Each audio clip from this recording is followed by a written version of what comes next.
Hello, beautiful souls, and welcome to my channel. Thank you for joining us today as we dive into Van Diemen's Land v Port Phillip, 1851. On 11 and 12 February 1851, teams from Van Diemen's Land, now Tasmania, and Port Phillip District, now Victoria, played the first cricket match between two Australian colonies, recognised in later years as the inaugural first-class cricket match in Australia. It took place at the Launceston Racecourse, known now as the NTCA Ground, in Tasmania. The match was incorporated into celebrations marking the separation of the Port Phillip District from New South Wales in 1851 as the colony of Victoria. The team representing Port Phillip, generally named Victoria in the press, was drawn from the Melbourne Cricket Club. The Van Diemen's Land team, designated Tasmania in newspapers, consisted of players from both Launceston and Hobart. The visiting team was expected to have an advantage through the use of fast overarm bowling. Cricket in Victoria was considerably more advanced than in Tasmania, whose bowlers operated underarm. The match, intended to be played to a finish with no limits on time, took place on a pitch that made batting difficult. As was usual practice at the time, overs comprised 4 deliveries and there was no set boundary. John Marshall was the captain of the Van Diemen's Land team and William Filbert led the Port Phillip team, which batted first. The Victorian team found the home bowling difficult to face, on account of its unusually slow pace. In their first innings, they scored 82. Van Diemen's Land replied with 104, assisted by a large number of extras. The batsmen coped better than expected with the overarm bowling, although Thomas Antill took 3 wickets in 4 balls in returning figures of 7 wickets for 33 runs. Batting again, the Victorian team scored 57, leaving the Tasmanian team needing 36 to win. When the first day's play ended due to bad light, Van Diemen's Land had scored 15 runs and lost 6 wickets. The next morning, the home team scored the required runs for the loss of 1 more wicket, recording a 3-wicket victory. The match, which had been keenly anticipated, was a great attraction and was followed closely in the press in Melbourne. Additionally, there were many social events for the visiting team. Following this match, intercolonial cricket became increasingly widespread. Cricket in Australia became more popular and was given a boost when teams of English cricketers began to tour the country, leading to a rapid increase in the playing skill of Australian cricketers. In the following segment, we'll be examining background in greater detail. Thumb up right turf NTCA Ground, previously known as the Launceston Racecourse, where the match took place, to cricket ground with 2 stands and several trees visible. It is uncertain precisely when and how cricket began to be played in Australia. It may have arrived along with the first fleet from England, but no records document this. Nevertheless, the game grew relatively quickly. The first recorded match in Australia took place in Sydney in 1803 between the military and civilians, according to the journalists Jim Kilburn and Mike Coward. In a review of Australian cricket, the New South Wales governor ordered that equipment for the game should be made in government workshops. Similar early games between the military and civilians took place in Tasmania and Victoria. The vast distances between the colonies initially prevented intercolonial cricket, but clubs quickly came into existence in the population centres and an element of competition soon arose. A combination of the presence of the British military, the attraction of English pastimes that did not require sophisticated venues or practices, and a desire to develop a society similar to that of Britain made cricket an attractive outlet for Australians. By 1832, the Sydney Gazette was able to state that cricket was now the prevailing amusement of the colony and that no gentleman could expect to dangle at a lady's apron strings unless he could boast of his cricket prowess. Matches began to be covered by newspapers, and the sport's popularity spread with the population. One of the most prestigious clubs in Australia was the Melbourne Cricket Club MCC, which was formed in 1838, only 3 years after the founding of Melbourne. The MCC dominated cricket in Australia for the rest of the century. Although club membership was intended for the social elite, similar to that of leading English clubs at the time, its ability to secure the best cricketers in its teams made it enormously popular with spectators. The intention of the NCC seems to have been to spread cricket's popularity in a similar way to the Melbourne Cricket Club's efforts in England. Cricket was less well established in Tasmania, then known as Van Diemen's Land. Although cricket was probably played soon after the island was settled in 1803, and was reasonably popular by the mid-years, the first recorded matches took place only in 1825. There was little organisation or competition, there were few clubs, and none in Hobart, in the south of Tasmania, until 1832, or in Launceston, in the north, until 1841. Partly, this may have been due to an insistence among Tasmanian clubs that only the social elite could play cricket. The cricket historian Jack Pollard suggests that Tasmanian cricket failed to thrive in its early years because of the strange reluctance of the strong, prestigious clubs in Hobart and Launceston to hire professional players to coach and strengthen their teams. With these main cities 200 kilometres apart, it was difficult to establish competitive games. Despite an abandoned attempt in 1841, the first match between North and South Tasmania did not take place until 1850. These difficulties prompted Launceston cricketers to seek opponents from the Australian mainland rather than from Hobart. Let's now turn our gaze towards build-up and explore the fascinating connections it has to offer. On 12 January 1850, William Philpotts was born in England and emigrated to Australia in 1844 before establishing himself as a leading figure at the proposed at a special MCC meeting that a cricketing challenge be sent to Launceston for a match between teams representing Port Phillip and Van Diemen's Land. An invitation was sent to the Launceston Cricket Club in February with a view to playing that March. The invitation was accepted, but the match was delayed when the acceptance letter was not posted in time to reach the steamer transporting mail. The NCC repeated their invitation later in 1850.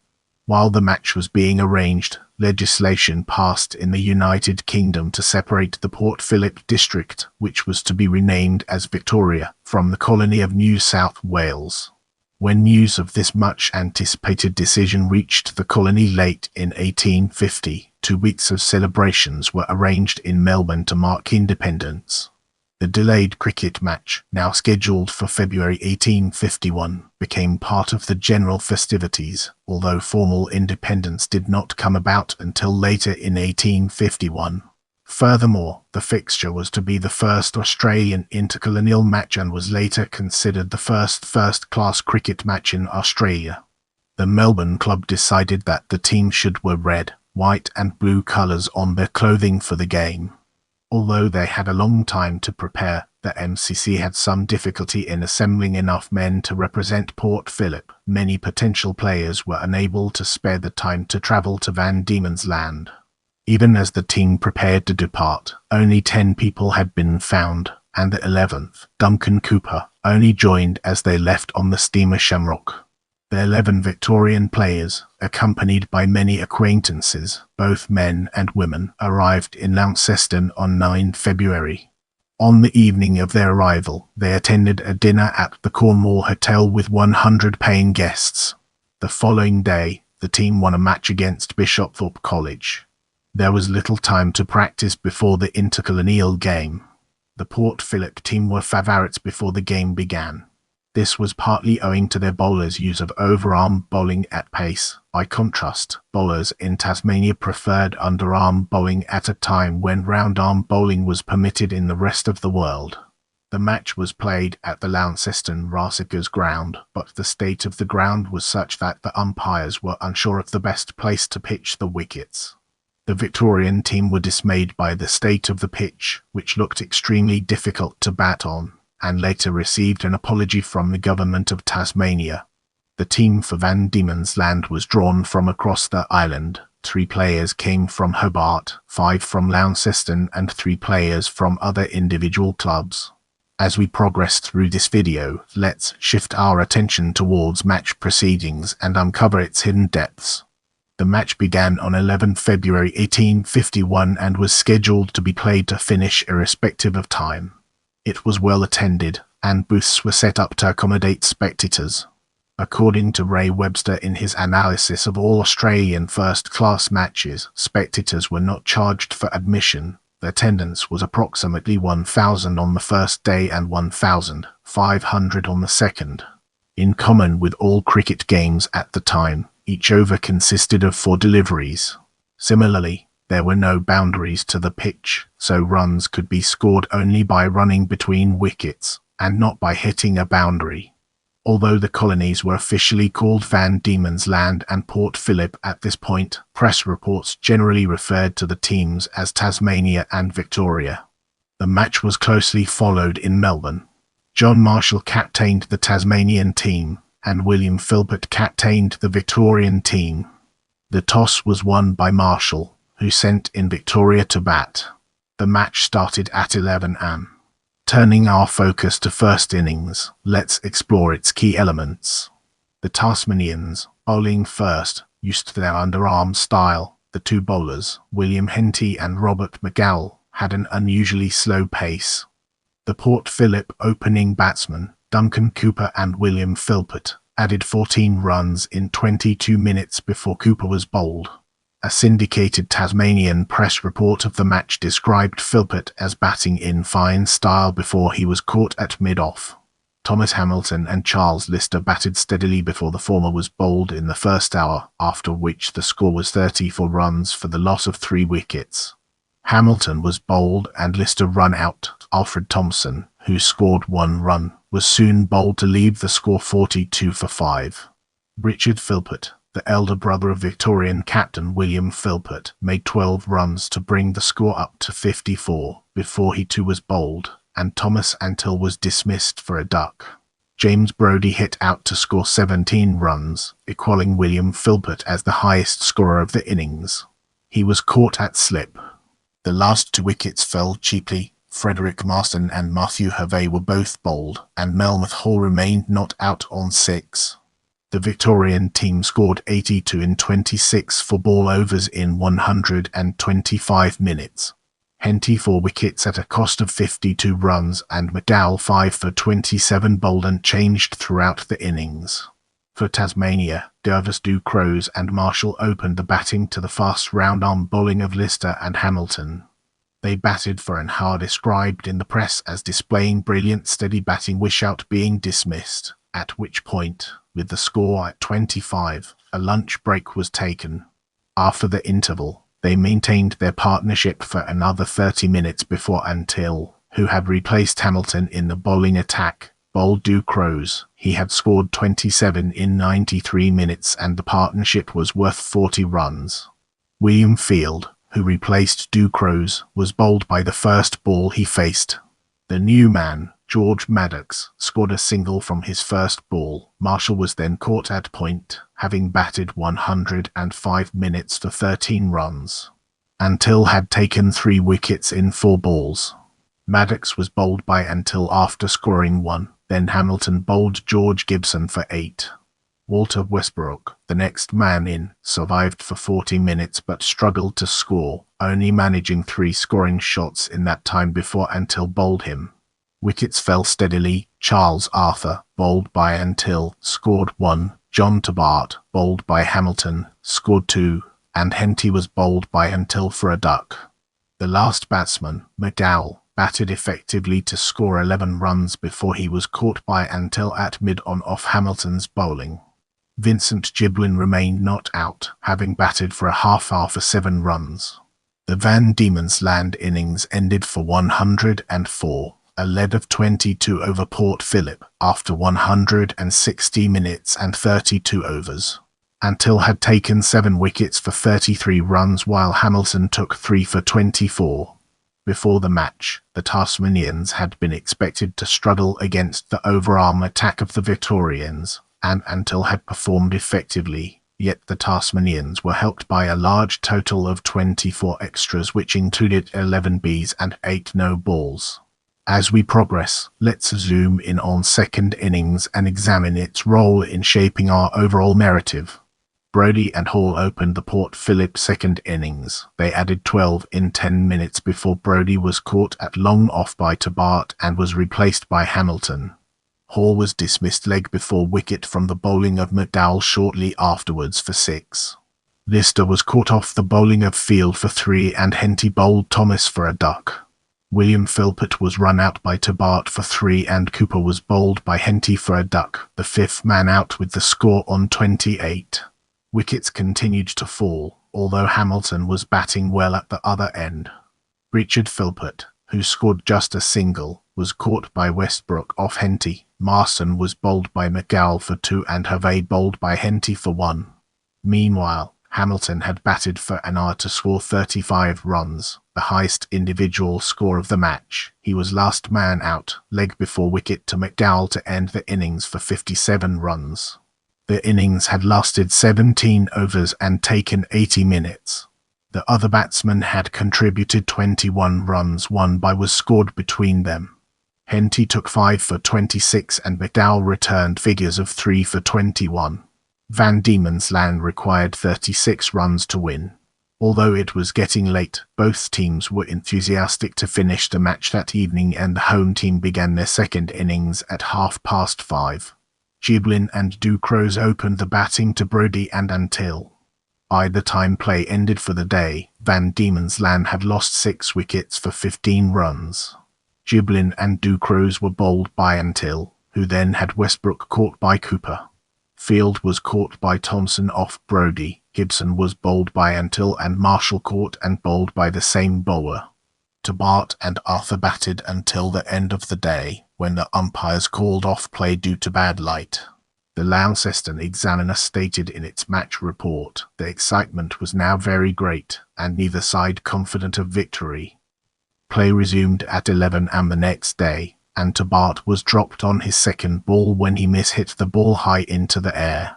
Until took his 5th wicket of the innings when Harvey caught Arthur without adding to his overnight score. Hobart made several big hits and Van Diemen's Land reached their target without further loss, winning by 3 wickets. The innings lasted 74 minutes and 13 overs. Until took 6 wickets giving away 19 runs, and had match figures of 13 for 52. The syndicated press report stated that the match was one of the most exciting contests ever seen, and praised the level of fielding throughout the match. The Tasmanians Marshall, Westbrook and Hobart were specifically praised for their fielding, which drew the crowd's appreciation. The spectators displayed high levels of sportsmanship throughout the match. They did not cheer the fall of Port Phillip wickets or celebrate scoring shots from their own team. In this section, we'll be peeling back the layers of Port Phillip innings to reveal its true essence.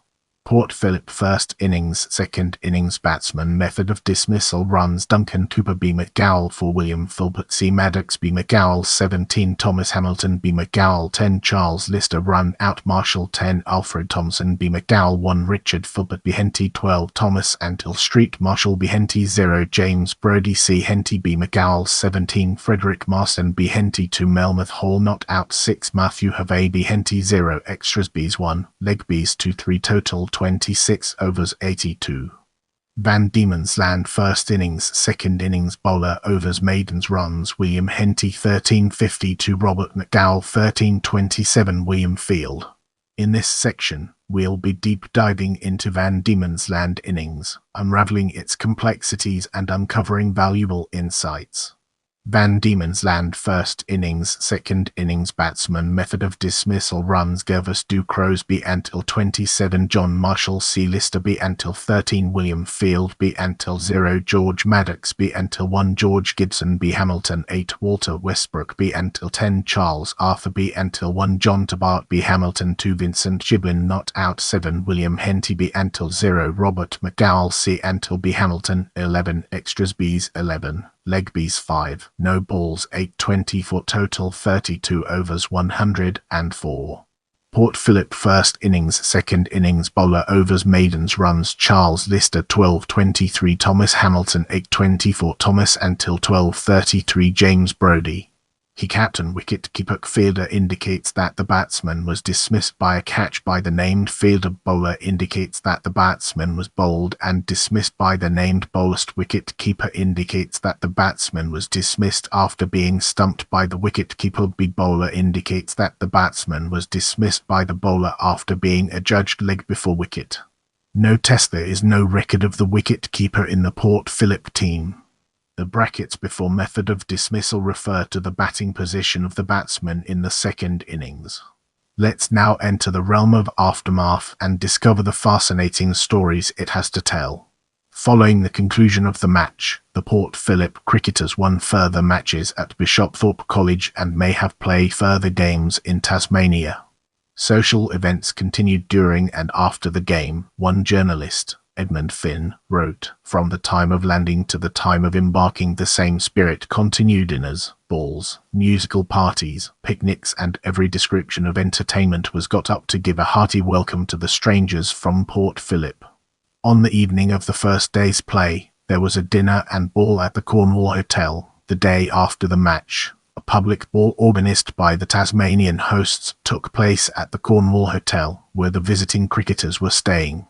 The event attended by more than 350 people, including the Victorians, many of the supporters that had accompanied them, and many of the leading figures in Launceston society. Continued into the very early morning.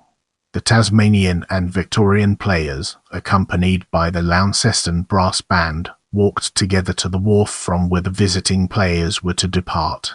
The Port Phillip team returned on the Shamrock and reported upon their return that they were well entertained and well beaten. The Tasmanian bowling, described by the Victorians as slow and peculiar in character, was their main explanation for the defeat. One of the umpires from the game, Celsius J. Whedon, retained a ball used in the match. His family later donated it to the Launceston Museum. Over the following years, the Tasmanian and Victorian teams played several matches. A return match was arranged almost at once. In February 1852, 9 Tasmanians travelled to Melbourne and, reinforced by 3 men from Launceston who were resident in Melbourne, were defeated by the Victoria team by 61 runs at the Melbourne Cricket Club ground. A deciding game, played 2 years later at Launceston, was won by Tasmania, but the Victorians only brought 8 players and had to use local players to both make up the numbers and to act as the team scorer. The Tasmanians were captained for the final time in first-class cricket by John Marshall, who was 58 years old by this time and had appeared as captain in all 3 games between the colonies. In early 1858, a Victorian team returned to Tasmania and played 2 matches, both of which were later recognised as first class. In one, they defeated a team from Launceston, reinforced by 4 cricketers from southern Tasmania. They then beat a team from Hobart, composed only of southern Tasmanians.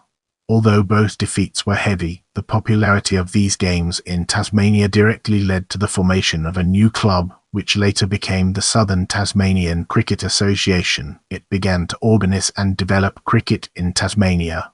Nevertheless, the Victorians were unimpressed by the cricket of the Tasmanians, and their inability to cope with round-arm fast bowling. The teams did not compete against each other regularly for 30 years.